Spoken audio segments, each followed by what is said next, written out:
ஜெபம் மனிதர்களை தேவனிடத்திற்கும் தேவனை மனிதனிடத்திற்கும் அழைத்து செல்கின்றது. இந்த வாக்குத்தத்தத்தின் மூலமாக, இந்த சிந்தனையின் மூலமாக உங்களோடு கூட இந்த காலை கதை நிகழ்ச்சியில கலந்து கொள்வதில் மிகுந்த மகிழ்ச்சி அடைகிறேன்.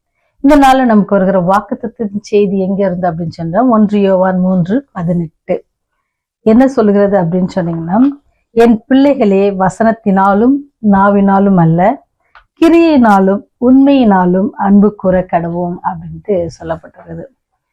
அன்பு கூறுவது அப்படின்னு சொன்னா எல்லாருக்கும் தெரியும். என்ன, நிறைய நேரத்துல நம்ம சொல்லுவோம்ல, எல்லார்ட்டையும் பார்த்து ஐ லவ் யூ அப்படின்னு சொன்னா அன்பு கூறுகிறது. நாம் நேசிக்கிறவர்களுக்கு உண்மையான அன்பினை எப்படியாவது வெளிப்படுத்தணும் அப்படின்னு சொல்லி நம்ம செய்கிறோம். ஆனா அது எப்படி இருக்கணும் அப்படின்னு சொன்னா கிரியினாலும் உண்மையாகவும் இருக்கணும் அப்படின்ட்டு சொல்லப்படுகிறது. தேவன் நம்மேல் உள்ள அன்பை அவர் என்ன செய்யறாரு, அனுதினமும் நமக்கு வெளிப்படுத்துகிறார், நமக்கு ஜீவனை கொடுக்கிறார். ஒவ்வொரு நாளும் நமக்கு தேவையான எல்லாவற்றையும் சந்திக்கும் போது நம்ம தேவனின் மேல் அன்பா இருக்கிறார் அப்படின்னு சொல்லி நம்ம யோசிக்கிறோம்.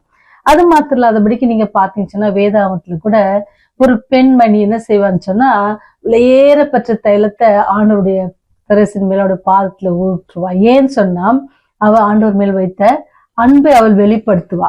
அதனுடைய விலை பார்த்தீங்கன்னு சொன்னா நம்முடைய நாட்கள்ல இப்ப பாத்தீங்கன்னா 1 வருடத்திற்கான நம்முடைய சம்பளம் போல அவ்வளவு ஒரு விலை உயர்ந்த காரியத்தை செய்ய துணிந்தாள். ஏன்னு சொன்னா அன்பு சும்மா வார்த்தையினால சொல்லிட்டே இருந்தா முடியாது. அது எப்படி இருக்கணுமா, செய்கையிலும் நம்ம காட்டுவோம்.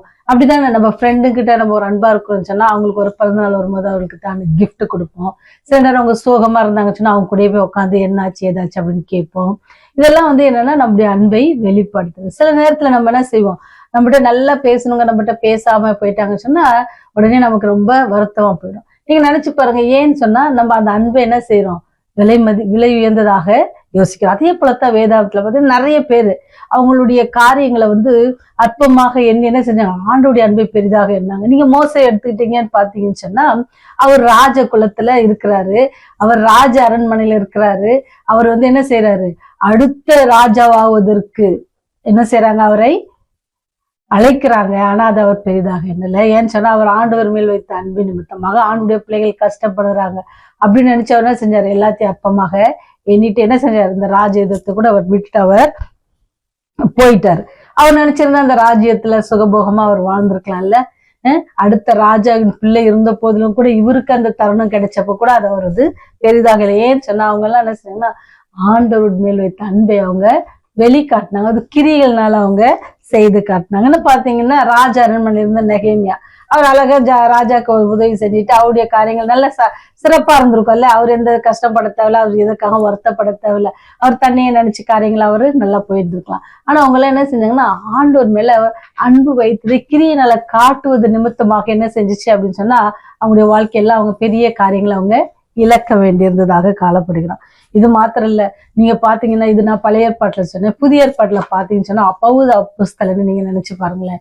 அவர் பெரிய ஞானி, நல்ல படிச்சவர், நல்ல வசதியானவர், எல்லாவற்றிலும் ஒரு குறையும் இல்லாத ஒரு மனுஷியான, எல்லாவற்றையும் எப்படி என்னாரு, குப்பையாக என்ன அவர் ஆண்டவர் மேல் வைத்த அன்பை வெளிப்படுத்தும் பொழுது அதை என்ன செஞ்சு மற்ற காரியங்கள்லாம் அவருக்கு ரொம்ப பெரிதாக தெரியல. அதெல்லாம் அவர் ரொம்ப துச்சமாக எண்ணி காரியங்களை செய்ததுனால என்ன ஆச்சு அப்படின்னு சொன்னா அவர் என்ன செய்யப்பட்டார், அவருடைய ஊழியம் அதிகமாக விருத்தி அடைந்தது. அது மாத்திரம் இல்ல, அவர் தேவனுடைய அன்பு என்ன செஞ்சாரு, கிரியினால செய்து காட்டினார்.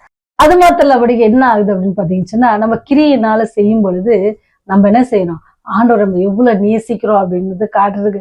ஆனா ஆண்டவர் நமக்கு செய்ததற்கு பதிலாக நம்ம ஈடா எதுவும் செய்ய முடியுமா அப்படின்னு சொன்னா கண்டிப்பா முடியாது. யாராவது உயிரை கொடுக்குறோம் அப்படின்னா கண்டிப்பா இல்லை, அவர் நமக்காக உயிரை கொடுத்தாங்க. ஆனா அதுக்காக ஒரு சிறிதளவாவது ஆண்டவரே நான் உன்னை நேசிக்கிறேன், ஆண்டவரே நான் உன்னை நேசிக்கிறேன், நீர் எனக்கு பாராட்டின அன்பை நான் உணர்ந்திருக்கிறேன், அதுக்கு நான் இந்த கிரியை செய்யறேன் அப்படின்னு சொல்லி உங்களுடைய வாழ்க்கையில என்னுடைய வாழ்க்கையில என்ன இருக்கிறது அப்படின்றத நம்ம பார்க்கணும். நம்ம வசனத்தினால் மாத்திரம் அல்ல, நம்ம எப்படி செய்யணுமா, நாவினால் மாத்திரம் இல்ல. சில டைம்ல நம்ம நாவினால எவ்வளவு நாளும் சொல்லிடலாம், ஆனா அது செய்கைன்னு வரும்பொழுது எப்படி ஆகுது, அதுதான் என்னதுன்னா உண்மையான அன்பை காட்டுகிறது. எல்லாம் இப்போ ஒரு பேப்பர்ல ஒரு கவிதை எழுதி ஒருத்தர் கொடுக்கணுன்றது ரொம்ப ஈஸி. ஆனா ஒரு காரியத்தை அவங்களுக்காக இறங்கி செய்யணுன்றது ஒரு காரியமா இருக்குது. அல்லது ஒரு நேரம் எடுத்து அவங்களோட டைம் ஸ்பெண்ட் பண்றது, நிறைய காரியங்கள் நீங்க யோசித்து பாருங்க. உங்களுடைய பிஸியான வேலை மத்தியில ஒருத்தரை நீங்க அவங்களுக்கு தேவையான காரியங்களை நீங்க செய்யும் பொழுது அது என்ன காட்டுகிறது? அவள் மேல் வைத்த அன்பை காட்டு. ஒருவேளை நீங்களே கஷ்டத்துல இருப்பீங்க, ஆனா உங்களுடைய நண்பரோ அல்லது உறவினர்களோ வந்து எனக்கு ஒரு காசு ஒரு 1000 ரூபாய் கொடுங்க அப்படின்னு கேட்கும்பொழுது, அந்த 1000 ரூபாய் உங்களுக்கு ரொம்ப தேவைப்பட்டிருக்கும். சரி பரவாயில்ல அவங்க வச்சுக்கிட்டோம் அப்படின்னு சொல்லி அதை நீங்க கொடுக்கும் பொழுது என்ன தெரியுது அப்படின்னா, அதுல உங்களுடைய அன்பை நீங்க கிரியையினால காட்டுறீங்க. இது போல ஆண்டவர் உங்களுடைய வாழ்க்கையில, இந்த வாழ்க்கையில எவ்வளவு காரியங்கள் செய்திருக்காரு. எத்தனை காரியங்கள், எத்தனை அதிசயங்கள், எத்தனை சமாதானம், எத்தனை சந்தோஷங்கள், எத்தனை வியாதியின் மத்தியில விடுதலை. இப்பேற்பட்ட எல்லா காரியத்தையும் பெற்றிருக்கிற நீங்களும் நானும் ஆண்டவருக்கு எப்படி நம்முடைய கிரியைகள்னால அன்பு செலுத்த முடியும்?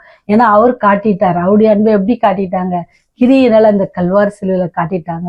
அந்த அன்பை உணர்ந்த நீங்களும் நானும் அந்த அன்பிடத்தில் பெற்ற ரட்சிப்பு, அந்த அன்பிடத்தில் பெற்ற சமாதானம், ஆசீர்வாதம் எல்லாவற்றுக்கும் நீங்க என்ன திரும்பி அவருக்கு தரப்போறீங்க அப்படின்றத இன்னைக்கு நீங்க யோசிக்கணும். அவருடைய அன்பை நம்ம தரணும்னு சொன்னா அவர் நமக்கு சொல்லி போன வாக்குத்தத்தப்படி நீங்க போய் சகல பேர் என்ன செய்யுங்க?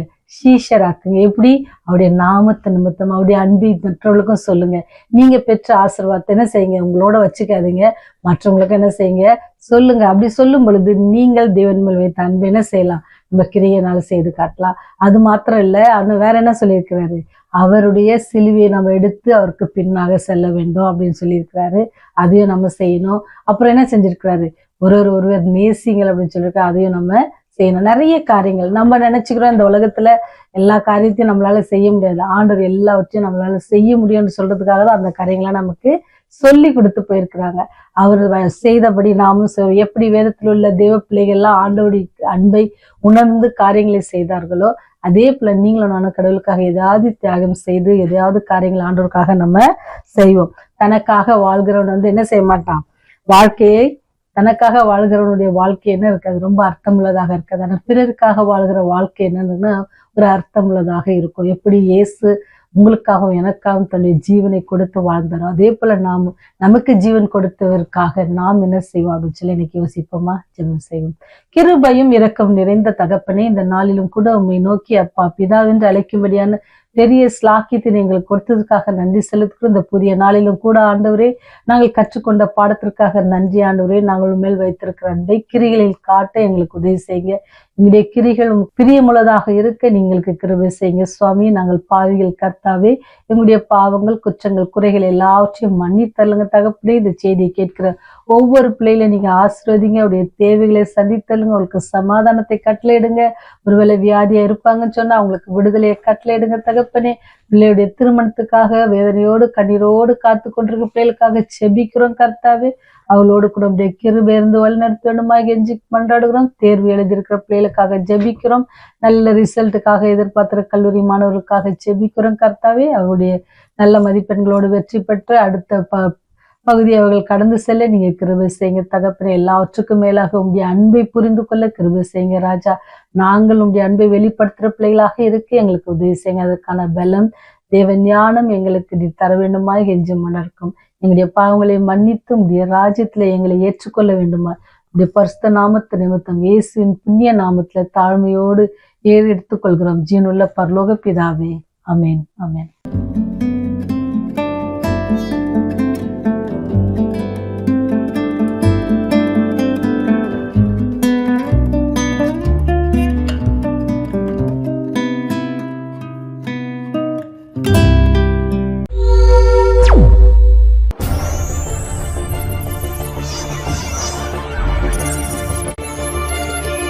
நீங்கள் பார்த்துக் கொண்டிருப்பது உங்கள் ரிவைவல் டிவி.